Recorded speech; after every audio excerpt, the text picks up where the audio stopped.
The foreign relations of Canada are Canada's relations with other governments and peoples. Canada's most important relationship, being the largest trading relationship in the world, is with the United States. However, Canadian governments have traditionally maintained active relations with other nations, mostly through multilateral organizations such as the United Nations, the Commonwealth of Nations, La Francophonie, the Organization of American States, and the North Atlantic Treaty Organization. History Colonial era The British North American colonies which today constitute modern Canada had little control over their foreign affairs until the achievement of responsible government in the late 1840s. Up to that time, wars, negotiations and treaties were carried out by the British government to settle disputes concerning the colonies over fishing and boundaries and to promote trade. Notable examples from the colonial period include the Nootka Convention, the War of 1812, the Russia-Euro-Bagot Treaty, the Treaty of 1818, the Webster-Ashburton Treaty, and the Oregon Treaty. Before the granting of responsible government, British diplomats handled foreign affairs and had the goal of achieving British goals, especially peace with the United States. Domestic Canadian interests were secondary. The Canadiana-Euro-American Reciprocity Treaty of 1854 signalled an important change in relations between Britain and its North American colonies. In this treaty, the Canadas were allowed to impose tariff duties more favourable to a foreign country than to Britain, a precedent that was extended by new tariffs in 1859, 1879 and 1887, despite angry demands on the part of British industrialists that these tariffs be disallowed by London. Dominion of Canada, 1867 Soon after Confederation, the first Prime Minister Sir John A. Macdonald appointed Sir John Rose as his lobbyist in London. When Alexander Mackenzie became Prime Minister, he sent George Brown to represent Canada in Washington during British-American trade talks. After the Conservative Party came back to power in 1878, the government sent Alexander Galt to London, as well as to France and Spain. Although the British government was concerned about this nascent Canadian diplomacy, it finally consented to giving Galt the formal title of High Commissioner in 1880. A Trade Commissioner was appointed to Australia in 1894. As High Commissioner, Charles Tupper helped negotiate an agreement with France in 1893, but it was countersigned by the British ambassador as the Queen's official representative to France. Meanwhile, in 1882 the province of Quebec made its first of many forays into the international community by sending a representative, Hector Faber, to Paris in 1882. Canada's responses to international events elsewhere were limited at this time. During 1878 tensions between Britain and Russia, for example, Canada constructed a few limited defences but did little else. By the time of the British campaign in Sudan of 1884–85, however, Canada was expected to contribute troops. Since Ottawa was reluctant to become involved, the Governor-General of Canada privately raised 386 voyageurs at Britain's expense to help British forces on the Nile River. By 1885, many Canadians offered to volunteer as part of a potential Canadian force, however the government declined to act. This stood in sharp contrast to Australia, which raised and paid for its own troops. The first Canadian commercial representative abroad was John Short Lark. Lark became Canada's first trade commissioner following a successful trade delegation to Australia led by Canada's First Minister of Trade and Commerce, Mackenzie Bowell. In 1909, Prime Minister Sir Wilfrid Laurier reluctantly established a Department of External Affairs and the positions of Secretary and Under-Secretary of State for External Affairs, largely at the urging of the Governor-General Earl Grey and James Bryce, the British ambassador in Washington, who estimated that three-quarters of his embassy's time was devoted to Canadian-American matters. The Alaska boundary dispute was resolved by a commission in 1903, at which the British delegate sided with the Americans, stunning Canadians into a realization that the Empire's interests were paramount to Canada's. The Canadian judges refused to sign the award as a protest and angry anti-British feeling erupted in Canada. World Wars Due to Canada's important contributions to the British war effort in 1914 a Euro 18, Prime Minister Sir Robert Borden insisted that Canada be treated as a separate signatory to the Treaty of Versailles. In 1920 Canada became a full member of the League of Nations, and acted independently of London. It was elected to the League Council in 1927. It did not play a leading role, and generally opposed sanctions or military action by the League. The League was virtually defunct by 1939. The government operated a Canadian war mission in Washington, 1918 to 1921, but it was not until William Lyon Mackenzie King became Prime Minister in 1921 that Canada seriously pursued an independent foreign policy.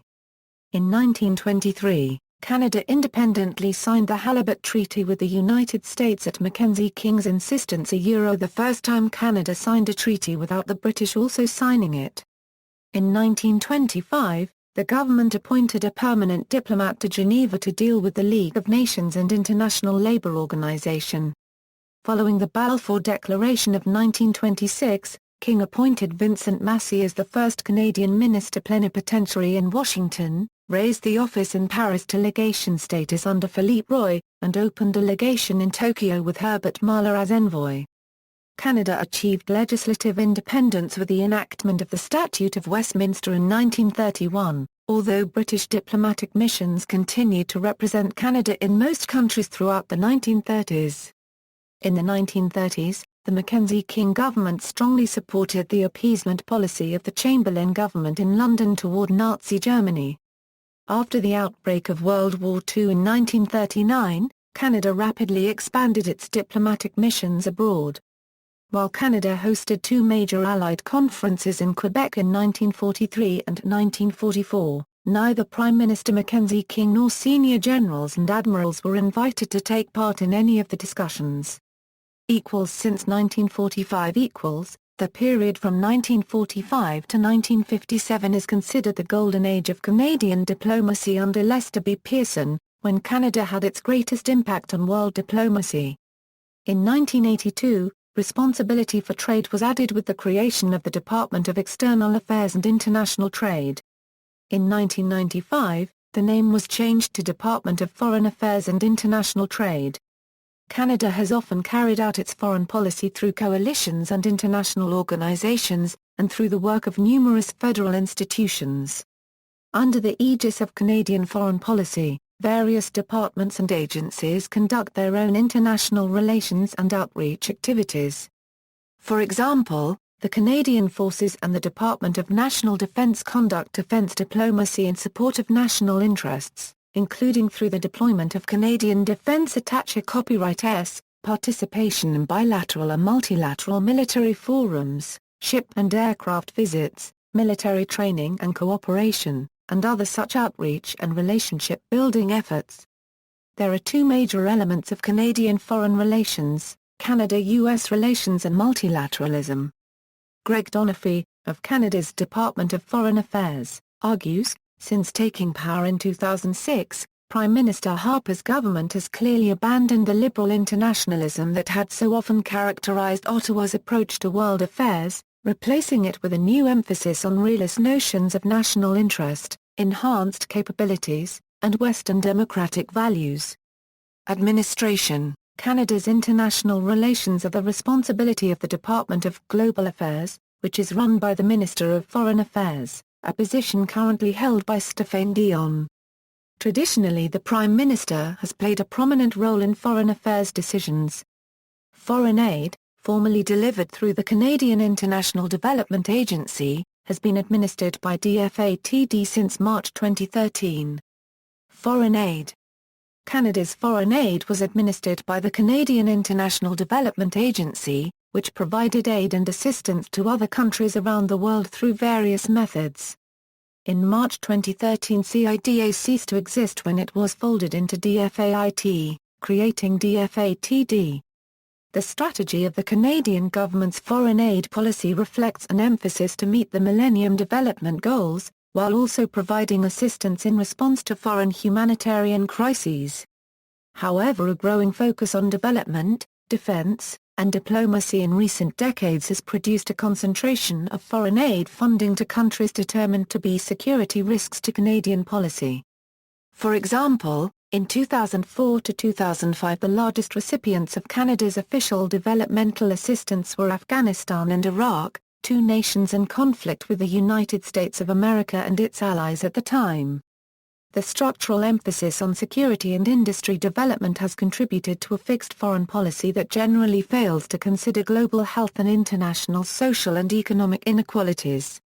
In addition, although Canada's unregistered trademark's foreign aid policies has been molded with the intentions to be in accordance to the Millennium Development Goals, its focus on human security has slowly shifted away as new policy developments arose. The foreign aid provided by the country became less a people-centered and less health-related. Canada's unregistered trademark's contributions have been quite inconsistent with regards to human security, which indicates that the reputation that the country has built throughout the years, in fact, exceeds the Canada's unregistered trademark's actual record. Canada's unregistered trademark's contributions internationally have been detrimental and crucial, but it needs redirecting back to its original goals. Federalism and foreign relations. One of the most unique aspects of Canadian foreign policy is the high level of freedom the provinces have to operate internationally. Despite the fact the federal government worked to strengthen its foreign affairs responsibilities as relinquished by Britain, the provinces have always had pretensions in this area, dating from Quebec's first representative to France in the 1886, Hector Faber. Alberta has had representatives abroad, starting with Alberta House in London, since 1948, and British Columbia around 25 years before that. By 1984, Quebec had offices in 10 countries, including 8 in the United States and 3 in other Canadian provinces, while Ontario had 13 delegations in 7 countries.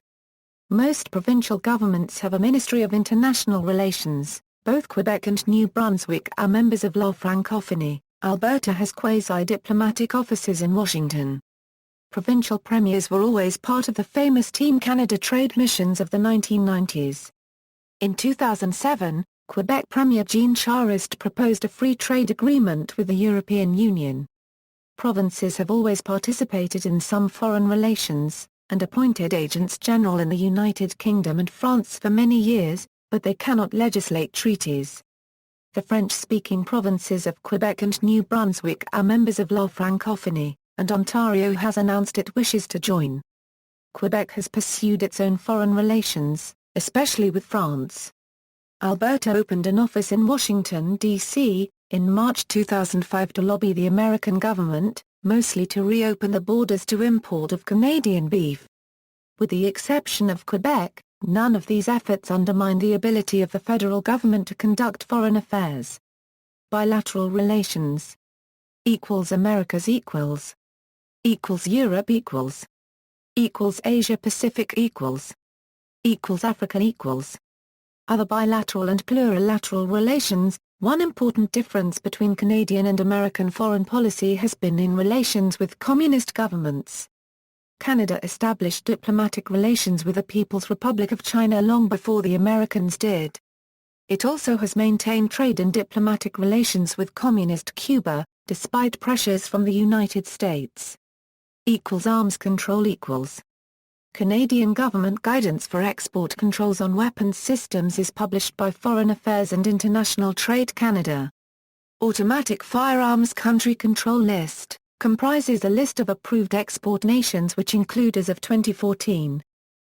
Selected dates of diplomatic representation abroad equals Australia Euro 1939 Euro First High Commissioner Charles Burchell, Belgium Euro January 1939 Euro First Ambassador Jean Dow Copyright SY, China Euro 1943 Euro First Ambassador General Victor Odlum, France Euro 1882 Euro Agent without diplomatic status Hector Faber, France Euro 1928 Euro First Minister Philippe Roy, France Euro 1944 Euro First Ambassador George Villiers Vania, International Criminal Court Euro 2003 Euro First Judge President Philippe Kirsch, Japan Euro May 1929 Euro First Minister Sir Herbert Marler, Mexico Euro January 1944 Euro First Ambassador William Ferdinand Alphonse Turgeon, Netherlands January 1939 First Ambassador Jean Douwer Copyright SY, Newfoundland 1941 First High Commissioner Charles Burchell,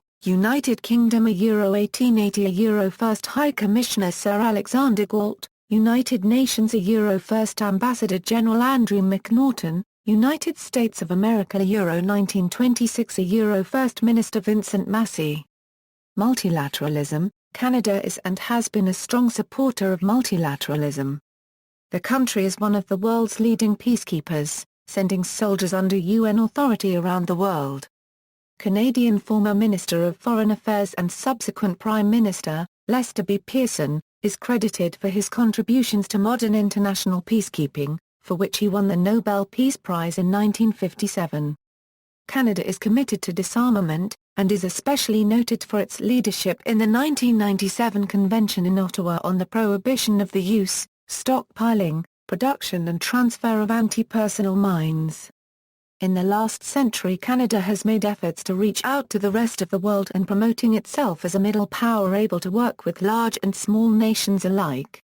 This was demonstrated during the Suez Crisis when Lester B. Pearson mollified the tension by proposing peacekeeping efforts and the inception of the United Nations Peacekeeping Force. In that spirit, Canada developed and has tried to maintain a leading role in UN peacekeeping efforts. Canada has long been reluctant to participate in military operations that are not sanctioned by the United Nations, such as the Vietnam War or the 2003 invasion of Iraq, but does join in sanctioned operations such as the First Gulf War, Afghanistan and Libya. It participated with its NATO and OAS allies in the Kosovo conflict and in Haiti respectively. Despite Canada's track record as a liberal democracy that has embraced the values of the UN's Universal Declaration of Human Rights, Canada has not been involved in any major plan for reform of the United Nations Security Council. Although the Canadian government does support UN reform, in order to strengthen UN efficiency and effectiveness, Canada hosted the Third Summit of the Americas in Quebec City. Canada is working on setting up military bases around the world, while reducing aid and diplomatic efforts. In the late 90s, Canada actively promoted the notion of human security as an alternative to business-as-usual approaches to foreign aid. However, by invoking the Euro as the fundamental basis for Canadian foreign policy, and then implementing this in a manner that conforms more to military security and trade interests, Canada has successfully distanced itself from the humanitarian objectives of foreign aid, with the human security goal far from being achieved. Florin under the Harper government, emphasis on promoting Canada's military presence internationally has included an effort to rebrand Canada historically as a warrior nation, in large measure to counter the image of only supporting peacekeeping and multilateralism. Canada Asia Relations equals. In 1985 the Parliament of Canada passed an act to create the Asia-Pacific Foundation of Canada, a think tank focusing on Canada-Asia relations, in order to enhance Canada-Asia relations. Canada also seeks to expand its ties to Pacific Rim economies through membership in the Asia-Pacific Economic Cooperation Forum. In addition, Canada is an active participant in discussions stemming from the Organization for Security and Cooperation in Europe. Canada joined the Organization of American States in 1990 and has been an active member, hosting the OAS General Assembly in Windsor, Ontario, in June 2000. Canada Euro-Caribbean relations equals. Many Caribbean community countries turn to Canada as a valued partner. Canadians, particularly Canadian banks, played an important economic role in the development of former British West Indies colonies. Efforts to improve trade have included the idea of concluding a free trade agreement to replace the 1986 bilateral CARIB-CAN agreement. At various times, several Caribbean countries have also considered joining Canadian Confederation as new provinces or territories, although no Caribbean nation has implemented such a proposal. Canada Euro Commonwealth of Nations equals. Canada maintains close links to the United Kingdom and other Commonwealth realms, with which Canada has strong historic ties and shares a monarch. It also remains a member of the Commonwealth. Canada Euro-European Union relations equals. Canada-Euro-Latin American relations equals. In recent years, Canadian leaders have taken increasing interest in Latin America. Canada has had diplomatic relations with Venezuela since January 1953, and the relations are based on mutual commercial interests, especially in technology, oil and gas industry, telecommunications and others. Canada has an ongoing trade dispute with Brazil. International organizations equals.